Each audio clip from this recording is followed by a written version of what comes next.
Okay, today's video we are going to be replacing the fan on this LG oven. So this one was making a ton of screeching noise and sounds and just making a racket.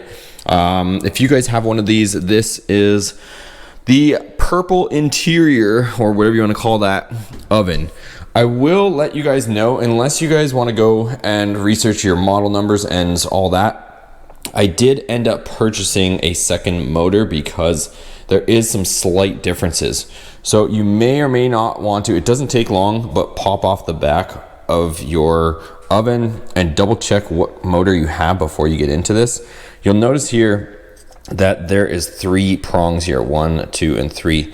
A lot of the motors that I was seeing available only had 2. So this one has a variable speed, I guess. And the one that I purchased only had 2. It looked almost identical, except for it had only 2 prongs. So I had to put everything back together and then purchase this one. So just be aware of that there is 2 different style motors, even though they look identical. One has 2 prongs, one has 3. So with that being said, as far as doing this, I've already done it, so it's fairly simple.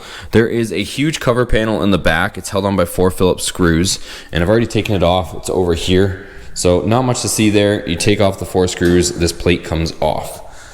Once you get that off, there's gonna be the fan blade, and then I believe it was a 8mm nut on there. I'll double check once I get in there. And those are reverse threads. So just kind of hold the fan blade and then just turn it, and you'll be able to get that off. And then the actual fan itself is keyed on here. You'll notice that the spline here on this fan motor shaft, there's a flat spot there. So you'll have to put the fan back on in that same position. So let's go ahead and take the rack out, slide the oven out. Of course, disconnect your power when you're doing this, you guys. Kind of common sense there. And then on the back, it's really not that bad to get to. There's a bunch of just screws on the back. You take them all out, and then you're able to access everything. So let's go ahead, slide the oven out. We'll disconnect the power, and then we'll get this fan blade off. That's pretty much all you have to do from this side, is just get your fan off, and then everything else is gonna be from the back side. Okay, so we're gonna take this off.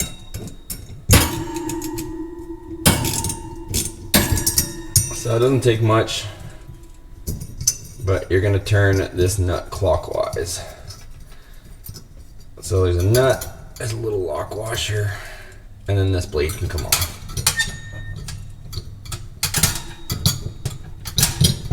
Okay. So there you go, there's the blade, lock washer, and nut, wherever you wanna place them.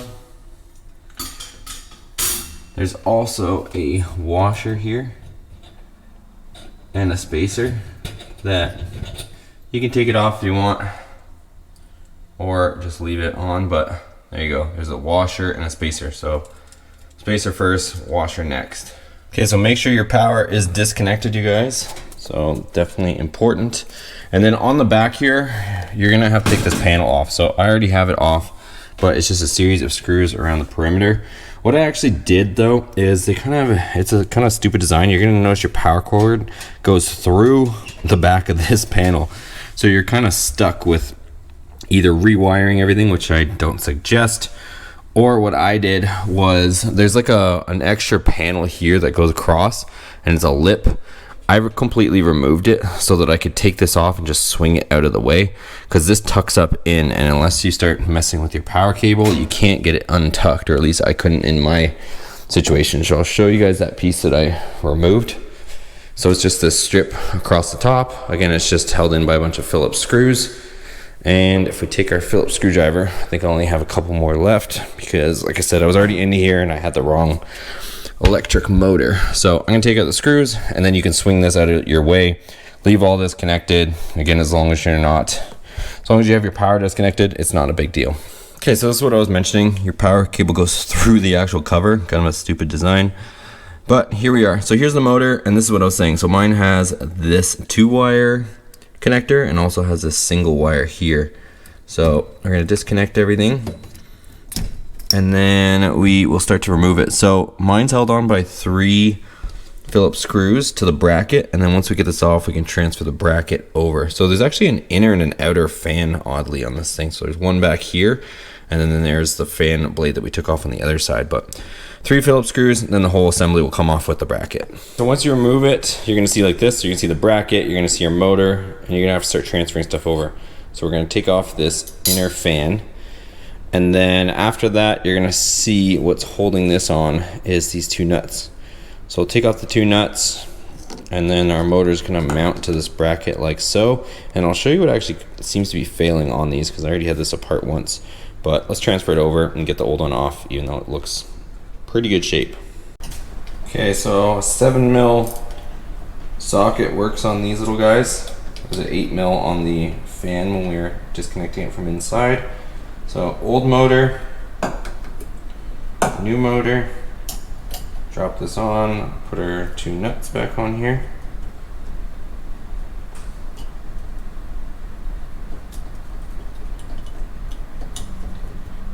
Snug these guys down.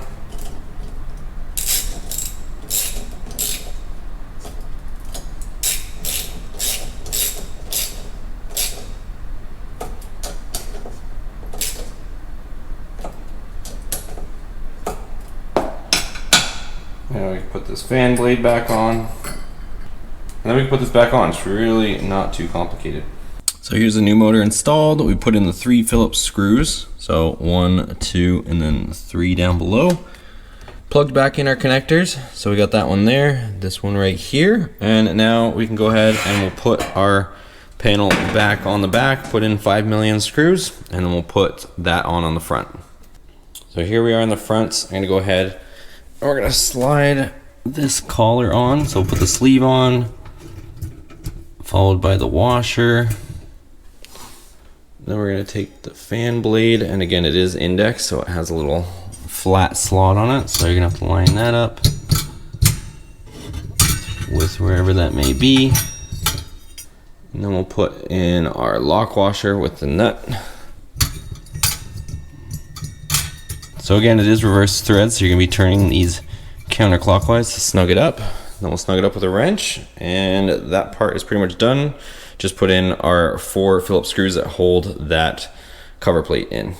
All right, so that's gonna be it for the repair, you guys. I'll link down below the 2 motors. So I'll link the one that has the 3 prongs and the 2 prong. Just make sure you guys know which one you're ordering. And that is it. It didn't take that long. I would say it maybe takes half an hour or so, but really not that hard of a job. So if you guys found this helpful or informative, make sure you give it a thumbs up. Subscribe to the channel for other helpful videos, and we'll see you guys on the next one.